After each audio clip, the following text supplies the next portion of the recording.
I want to introduce Adam L. Barrett, co-host of the podcast of Dice and Men, and one of our senior React consultants, who's been working with React for the last few years. Today, he's going to show off the useReducer hook and how it can improve your app. Well, thanks, Jason. I appreciate the intro. So I am going to talk about useReducer. We've been doing sort of a series of these talks about React hooks. The last meetup, Christopher did some talks. The meetup before that, I did some talks. And I'm just continuing with that trend right now. This one is going to be about the hook, the built-in hook, useReducer. I'm going to admit here fully, before I researched this and actually did the work on this talk, I named it Complex State Without Redux, but that was kind of a misnomer. I think I would like to rename this useReducer, the other state hook for React. And that's because there are actually trade-offs and stuff to using state and using reducer. And we can talk about that as we get into the talk. So in one of those previous talks that I was just mentioning, I addressed useState, which is how you add state to React function components. And I'm just going to do a quick recap of that right now. When you use state, you have basically call useState, you give it a default state, and following regular hook rules, which are like you have to call them at the top level, you can't call them conditionally, you get back an array. And in that array, you can destructure, like this is sort of shown, to the first element is state, and the second element is a function which will set state. This is the useState API, and it's how you can easily add state to function components. The other way to add state to function components, which you may have guessed by the title of this whole talk, is useReducer. And so useReducer is very similar. Basically, you've got the same kind of way you call it, except here we've got state as our first, whatever state you want to put in there as our first element in the array that you deconstruct. And then the second one, instead of a set function, it's a dispatch. Now you might be familiar with this if you're familiar with Redux, but we'll get into it in just a sec. And so the arguments you pass to useReducer are a little bit different as well. Instead of just the initial state, you pass it a reducer function and then the initial state. Now, if you're familiar with Redux, I'm sure the reducer function is already totally familiar to you, but just in case you're not, basically the pattern here is you're going to have a reducer function that's going to take in whatever gets dispatched as an action, and it's going to have state as the first argument. It's going to call the action that you dispatched as the second argument, and it's going to return new state. That's a very familiar pattern if you're familiar with Redux. This is a synchronous call, and it's generally a pure function. So it should be something that you can call again and again. As long as you get the same arguments, you'll get the same value as the response. This is kind of how we would use it. So you basically, this might be a little bit small, but you have a component, you'd call a useReducer in it, you dispatch actions, and then based on those actions, return new state. And so you can sort of see how this would work. The counter goes up, the counter goes down. It's like the universal counter example that everybody uses. There, just for the sake of completeness, there is an optional third argument too. This is the init function. Now, the init function is basically just a function that's going to take that initial state and modify it and then return what you're actually going to get in the reducer for your first initial state. Why would you like to use this? It's lazy initialization, but what does that mean? There's a pretty good example at the React docs site that basically gives an example of how you could sort of reset your state if your state was based on a prop, let's say. So in this example I've got showing, there's a counter component. It's got an initial state prop, and that's what we're going to kind of use here in our reducer. And you can sort of see, if I zoom in here, you can sort of see here that we're calling the init function, but it's defined at the top. We're using it again in the reducer when anybody does a reduce action, or sorry, does a reset action, dispatches a reset action would be the proper way to say that. And so that would kind of look like this. Again, it's pretty small to see, but you can sort of see what's going on.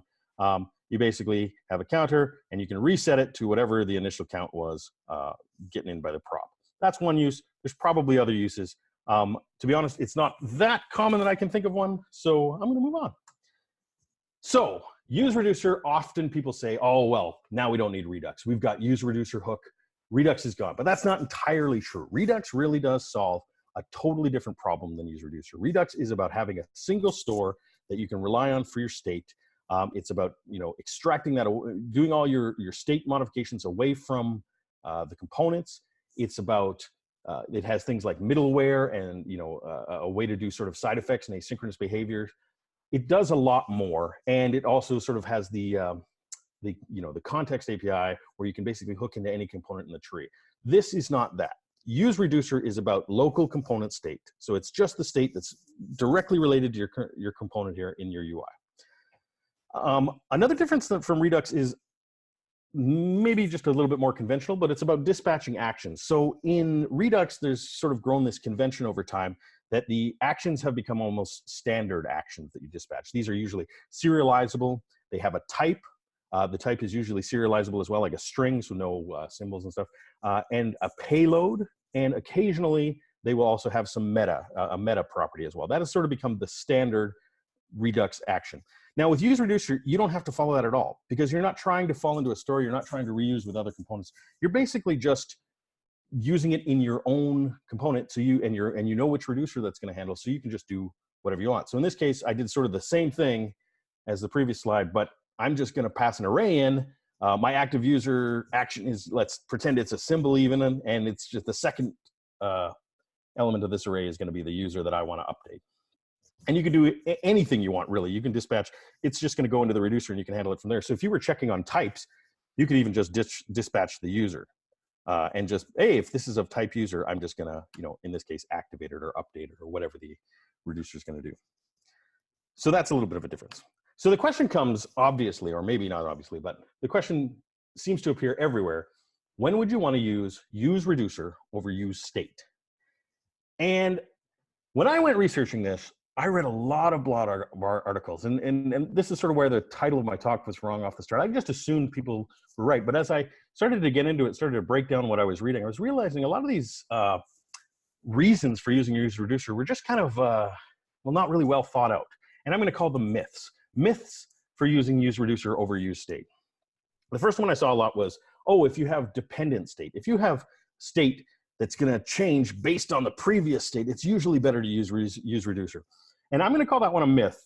I'm going to give you an example here. This is back to that counter reducer that we were using before, where it's basically going to get the last count and increment it. This is dependent, so it's dependent on the last count. You sort of see here, we've got increment, we've got decrement, error thrown if there was an action that was unrecognized. That's fine, sure. It's pretty simple. It's pretty easy to follow, especially if you're used to Redux. But an alternative that works exactly the same using useState can just be using the updater method in setState, or in this case, setCount, which a lot of people maybe don't realize. And a lot of these problems that people thought, that I read about in blogs and stuff as to when to use useReducer, if you just use the updater method of setState, it actually works pretty well. So in this case, this is the same thing exactly. There's no outward call to a reducer function. It's pretty simple as well. So I don't really see the benefit in useReducer over this for dependent state. I'll move to another myth. When using context, I read this a lot, and I get where they're coming from, but I feel like this is starting to become one of those things where it's a dogma where people don't really understand it, but they keep repeating it. Like, oh, well, if you're using the context API, you should use useReducer, not setState. I want to get into that for a second, because basically this is what I mean. With the context API, you'll do something like this. You'll get a dispatch method off a context that you've created somewhere else, and you'll dispatch actions to it. This is how that would kind of work. This is how that would be set up. You'd create a context. In there, you use useReducer, and you'd pass it through the context provider. You'd pass the dispatch function and possibly the value as well of my state. That's a typo, but it should be my state and dispatch being passed down. That's how this would work. Pretty simple, pretty easy to understand. I get that. The benefit here is that dispatch is not going to change its reference. It's always going to be the same dispatch function. So if other people are consuming this, you don't want to keep giving them a different function, because that might end up, if they're memoing their components, it might end up with extra re-renders every time your state changes that you don't want. And so dispatch is a good option for that, because it sort of stays steady. The reference is always the same dispatch function. You can do the exact same thing with setState again, using that updater way of calling it. This is using useCallback to memoize the update function, passing that down instead of dispatch, and essentially getting the exact same behavior with the exact same benefits. So again, I feel like people are calling this out, and this is how that would be used. pretty much exactly the same. You could even shorten this to on submit is just update because values is just being passed in. I feel like people are getting this because they're getting confused with something else, which we will get into later as a real benefit. But let's just say that I'm going to say that when using context, that's a myth too. That's not a real good reason to use useReducer. The third one that I hear a lot is, oh, when you've got complex state, that's a good time to reach for useReducer over useState. I'm going to give a partial points for this, and I'll explain why. See, complexity is kind of a relative term.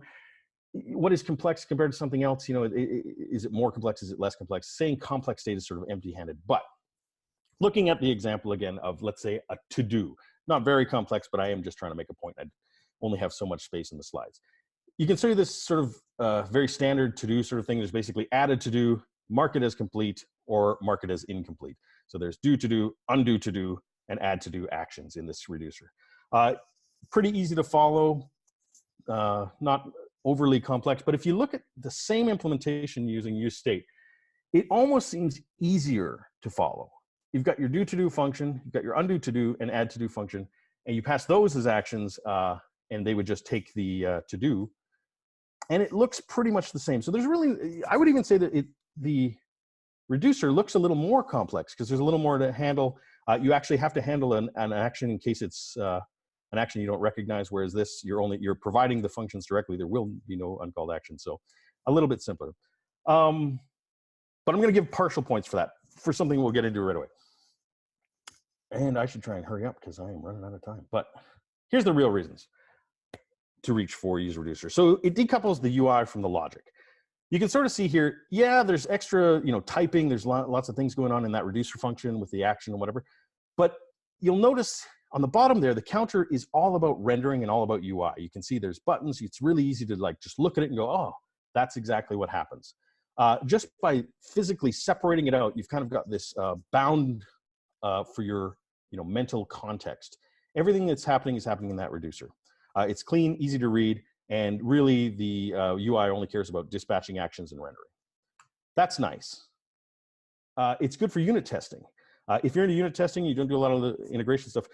Testing your reducers is super easy because again, it's a pure function. You basically just call it, pass it state, action, and the state you get returned, you assert on. Super easy to test, and you get to separate it with test it without, if you export the reducer separately, you can test it without the complexity of rendering a component and seeing what renders. So that's nice. Good for unit testing. And then the last point, I'm going to swirl through real quickly here, but it's basically the referential equality of dispatch. And that's sort of what I was talking about before, where if you're making something you want to keep it performant and you're hoping other people will share it, sometimes dispatch is good because it holds that same reference all the time. This is something I won't read out, but basically this is Dan Abramov's explanation of the problem. And it basically happens when you're depending on either props or state from the outside as well. So this is sort of what I'm doing here is I'm depending on this tax in this add to cart, and therefore every time tax changes, the add to cart method is going to change, and that's going to re-render everything that's using this context provider. And that's an actual benefit of dispatch over useState. When you have when you're using props or state and to change the state, and it's sort of, you can get this referential equality. That's maybe wrong. Anyway, yeah, I'm just going to move on. So what did we learn today? We learned useReducer, and I want to actually, before I go on, I want to talk about that last point. You may not even understand what I said, but I'm hoping that someday if you run into that as a problem, because it's a pretty advanced problem, you'll remember this and you'll go, oh, and maybe you can look it up, or you can call me and we can talk. So useReducer is like set state, but you dispatch actions into reducer. It's for local state and it is synchronous. It's a little more boilerplate with actions and reducers, but it does allow you to cleanly separate the UI from the state behavior. It's easier for unit testing, and it does retain that reference for dispatch, even when it depends on props or state, which can be good for performance. So that's the entirety of my useReducer talk. If you have any questions, you can, of course, feel free to call me, or better yet, come to the Bitovi community and sign up and join our Slack rooms. And that's it.